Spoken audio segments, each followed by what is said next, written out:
Dynamic Success the Junior College. Enter to win.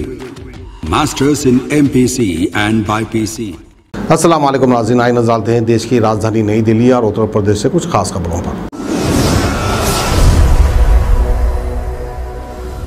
Delhi disaster management की meeting के बाद मुख्यमंत्री केजरीवाल ने प्रेस कॉन्फ्रेंस कर बताया कि अब धीरे धीरे दिल्ली अनलॉक होगी। दिल्ली में कोरोना के केस लगातार कम हो रहे हैं। दिल्ली के लोगों ने एक महीने में कोरोना की इस वेब पर भी काबू पा लिया है।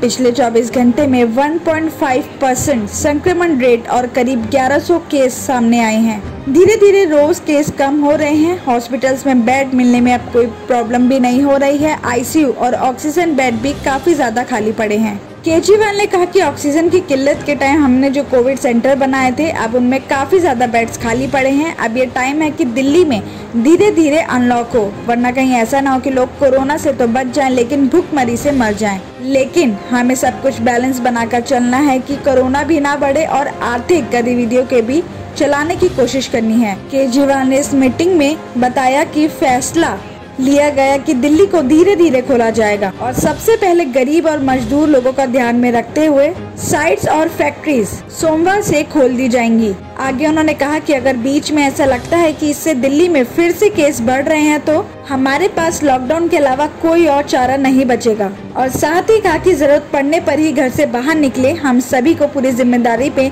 बर्ताव करना चाहिए ताकि हम अपनी दिल्ली और अपने देश को बचा सकें।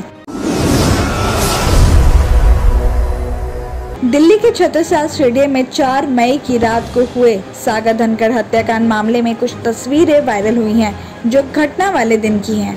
इन फोटोज में सुशील कुमार अपने साथियों के साथ सागर और उसके दोस्तों को डंडों से बेरहमी से पीटता हुआ साफ दिखाई दे रहा है। वारदात की छत्रसाल स्टेडियम की सीसीटीवी फुटेज में सुशील 20 से 25 पहलवानों और असोदा गिरोह के बदमाशों के साथ सागर धनखड़ और 2 लोगों को पीटता दिखाई दे रहा है। सभी लोग सागर को लात, घूंसों, डंडों, बैट और हॉकी से मारते हुए दिखाई दे रहे हैं। फुटेज में सुशील कुमार और 2 पीड़ितों पर हॉकी चलाता भी दिखाई दे रहा है। सभी पहलवान और बदमाश स्टेडियम के सीसीटीवी कैमरे में कैद हैं। आपको बता दें कि वहीं ओलंपियन सुशील कुमार को लेकर एक और नया खुलासा हुआ है। ओलंपियन सुशील कुमार की दिल्ली एनसीआर के साथ हरियाणा और यूपी के 1 या 2 गैंगस्टर से नहीं बल्कि सभी गैंगस्टर से अच्छे संबंध हैं और सबसे ज्यादा गैंगस्टर काला जठेड़ी और नवीन बाली के साथ ज्यादा नजदीक रहा है। साथ ही पुलिस सूत्रों के अनुसार वारदात के बाद सुशील ने काला जठेड़ी से कांटेक्ट किया था। सुशील ने उससे कहा था कि उससे गलती हो गई। ऐसे में काला जठेड़ी ने कहा था कि तूने ये ठीक नहीं किया। ऐसे में सुशील को अपनी जान की भी चिंता सताने लगी थी। साथ ही दिल्ली पुलिस ने शुक्रवार यानी आज रोहित करोड़ नाम के एक आरोपी को भी गिरफ्तार किया है। सागर हत्याकांड से जुड़े 8 आरोपी पुलिस ने अब तक गिरफ्तार कर लिए हैं, जिसमें पहलवान सुशील कुमार भी शामिल है। गिरफ्तारी के बाद आरोपियों ने ये भी खुलासा किया है कि सभी सुशील के कहने पर उस दिन छत्रसाल स्टेडियम पर पहुंचे थे। शादरा जिला पुलिस ने लॉकडाउन के दौरान छापेमारी करके 27 लोगों को जुआ खेलने के आरोप में गिरफ्तार किया है। पुलिस ने बुधवार को 3 अलग अलग जगह पर छापेमारी करके 5 लाख से ज्यादा कैश, 5 बाइक, 1 गाड़ी, ताश की गड्डियां और इन सभी के मोबाइल फोन्स बरामद किए हैं। बताया जा रहा है कि 2 जगह सीमापुरी और 1 जगह जीटीबी एन्क्लेव में जुआ खिलाया जा रहा था।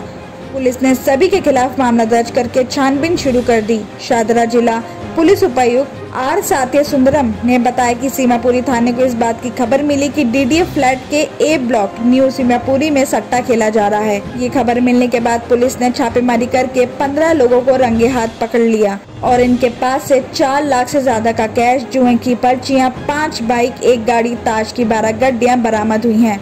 पूछताछ के दौरान इन लोगों ने बताया कि नीरज नाम का आरोपी यहाँ जुए का अड्डा चला रहा था। फ्लैट किसी हाईकोर्ट के वकील का बताया जा रहा है जिसे किराए पर लिया हुआ था। तो वहीं दूसरे मामले में सीमापुरी थाना पुलिस को इस बात की खबर मिली कि एफ ब्लॉक पुरानी सीमापुरी में भी जुआ खेला जा रहा है, तो पुलिस ने छापेमारी करके 4 लोगों को पकड़ के इनके पास से 22,000 रुपए से ज्यादा बरामद हुए हैं। तो वहीं तीसरे मामले में पुलिस को खबर मिली कि अंबेडकर पार्क जनता फ्लैट जीटीपी एन्क्लेव के फ्लैट में जुआ खिलवाया जा रहा है और खबर मिलते ही टीम ने छापेमारी करके यहां से 8 लोगों को गिरफ्तार किया है और इनके पास से कुल 42,000 रुपए से ज्यादा के कैश मिला है और ताश की गड्डियां बरामद हुई हैं। पुलिस ने सभी 27 आरोपियों के खिलाफ मामला दर्ज करके छानबीन शुरू कर दी है।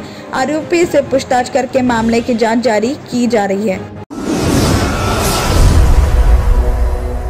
कोरोना महामारी के दौरान ऑक्सीजन की कमी के चलते दिल्ली में कई लोगों की मौत हो गई थी। इसे लेकर दिल्ली सरकार ने पीड़ित परिवारों को मुआवजा देने का फैसला लिया है। 50,000 से 5 लाख रुपए देने तक का शर्त रखी गई है, जिसके लिए 6 सदस्यीय कमेटी का गठन भी किया है। हालांकि एक सवाल ये भी है कि ऑक्सीजन नहीं मिलने की वजह से जिन लोगों की मौत हुई है वो कैसे पता चलेगा, क्योंकि हॉस्पिटल्स में डेथ सर्टिफिकेट पर ऑक्सीजन कमी का कोई जिक्र नहीं है।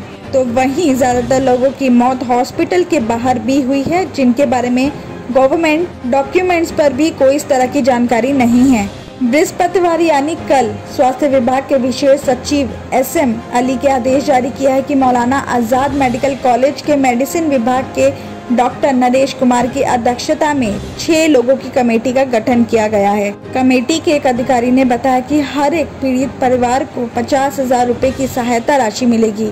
हालांकि कुछ मामलों में ये धनराशि 5 लाख रुपए तक भी हो सकती है। उन्होंने बताया कि जिन हॉस्पिटल्स में ऑक्सीजन की कमी को लेकर मौतें हुई हैं, उनके घर वालों को आर्थिक सहायता दी जा सकती है, लेकिन घर या हॉस्पिटल्स के बाहर मरने वालों की पहचान करना मुश्किल है। दरअसल कुछ गवर्नमेंट डॉक्यूमेंट्स के आधार पर बात करें तो दिल्ली के बत्रा हॉस्पिटल में ही 22 लोगों की ऑक्सीजन न मिलने पर मौत हो गई थी। तो वहीं जयपुर गोल्डन हॉस्पिटल में हुई मौत पे भी सरकार पहले ही ऑक्सीजन की कमी से जुड़ी नहीं होने का जिक्र कर चुकी है।